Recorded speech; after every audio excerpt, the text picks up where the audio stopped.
vamos a ver los marcadores serológicos para el virus de la hepatitis B. Ok, aquí vamos a tener el parámetro, aquí vamos a poner la definición. En el siguiente video está más claro cómo vamos a diferenciar a un paciente que está en un estado crónico, que está en un estado, o bueno, que es una infección aguda, o si tiene inmunidad o una inmunidad por vacuna, o una inmunidad de manera natural, pero aquí nada más va a ser como la definición.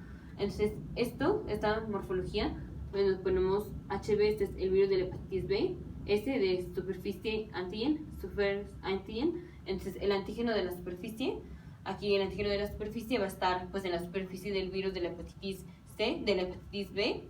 Si encontramos positivo, que un paciente es positivo para el antígeno de la superficie del virus de la hepatitis C, esto nos quiere decir que el paciente está infectado. Eso nada más nos dice que el paciente está infectado. Ya dependiendo de que si el paciente tiene más de 6 meses positivo con este antígeno o menos de 6 meses, esto si el paciente está en un estado crónico o en un estado agudo. Entonces, infectado, y esto puede ser agudo o crónico. Eso depende de la duración que haya sido positivo. Luego, esto es un anticuerpo en contra del antígeno de la superficie del virus de la hepatitis B. De anticuerpo en contra del antígeno de la superficie. Entonces, esto nos quiere decir que el paciente ya tiene inmunidad, ya sea por medio de la vacuna o inmunidad natural, o sea que ya se infectó con el virus de la hepatitis B, ya lo controló y ya tiene una inmunidad. Esto es el antígeno en contra de la superficie, del antígeno de la superficie. Ahora el antígeno del core, este nada más lo voy a dejar así, es un antígeno que está como en el centro de la hepatitis C, el antígeno core. Lo voy a dejar así porque esto va a quedar más claro en el siguiente video. Este no es como un algoritmo, entonces este lo voy a dejar así pendiente y vamos a hablar de este en el siguiente video. Luego, este es un anticuerpo en contra del antígeno del core, el core antigen.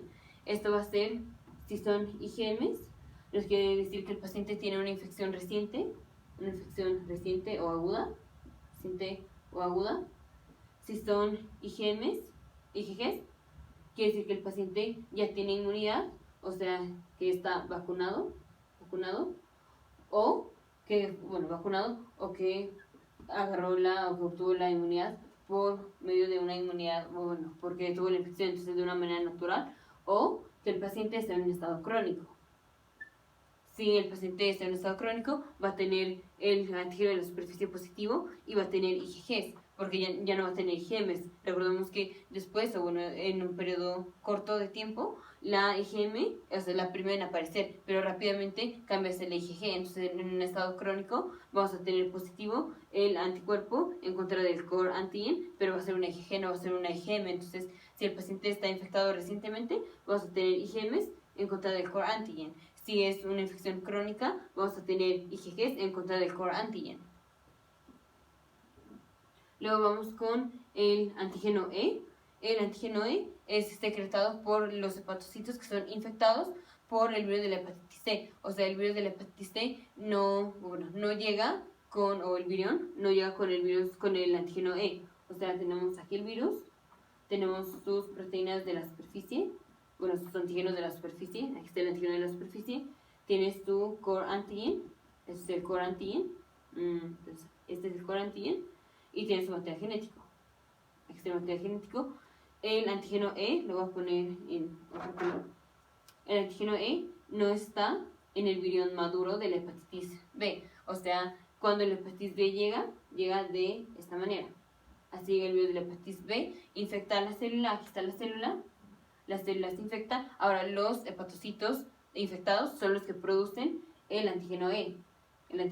O sea, el antígeno E está codificado en el material genético de la hepatitis B, del virus de la hepatitis B, pero cuando llega el virus maduro que va a infectar a la célula, este virus no tiene el antígeno E. El antígeno E nada más lo tiene codificado en su material genético y son las células infectadas del hepatocito, las células infectadas del humano que van a producir el antígeno E.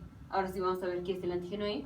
El antígeno E, si el paciente es positivo, si es positivo para el antígeno E, esto nos dice que el paciente está en un periodo de infectividad. O sea, que el paciente puede contagiar a los demás. Entonces, el paciente es contagioso y otra, eso se asocia con mal pronóstico. Ahora, si el paciente tiene anticuerpos en contra del antígeno E, esto quiere decir lo opuesto. Esto quiere decir que el paciente ya está controlando la enfermedad, el paciente ya no es, o bueno, no es, posteriormente ya no es contagioso, y esto se asocia con buen pronóstico. Entonces, en el siguiente video está una tablita en donde vamos a poner cada uno de los casos posibles. Es si el paciente está en un estado agudo, en un estado crónico, si tiene inmunidad por vacuna o inmunidad de manera natural, o bueno, si el paciente está en un estado de ventana. Aquí se me olvidó ponerlo, el antígeno, una IgM en contra de el core antigen. Esto va a ser positivo en la fase de ventana. Bueno, todo esto está en el siguiente video, que está en una tablita. Entonces, así como importante, si el paciente está infectado, vamos a tener positivo el antígeno de la superficie, ya dependiendo de que si tiene más de 6 meses o menos de 6 meses, vamos a decir si es una infección aguda o crónica. Si el paciente tiene anticuerpos en contra de la superficie, es que el paciente ya tiene inmunidad. Si el paciente tiene o es positivo para el core antigen, esto nos puede decir que el paciente está infectado o no, pero el mejor marcador para decir que el paciente está infectado va a ser el surface antigen, el antígeno de la superficie. Si el paciente tiene anticuerpos en contra del core antigen, si son IgMs, es que el paciente está infectado de manera aguda o de manera reciente, o que el paciente está en un periodo de ventana. Esto ya va a depender de si tenemos otros marcadores positivos. O si tenemos IgGs en contra del core antigen, esto va a hacer que el paciente está infectado de manera crónica. Si el paciente tiene el antígeno E, eso es que el paciente está en un estado de infectividad y se asocia con mal pronóstico. Si el paciente tiene anticuerpos en contra del antígeno E, el paciente no es infeccioso y se asocia con buen pronóstico. Nos vemos en el siguiente video.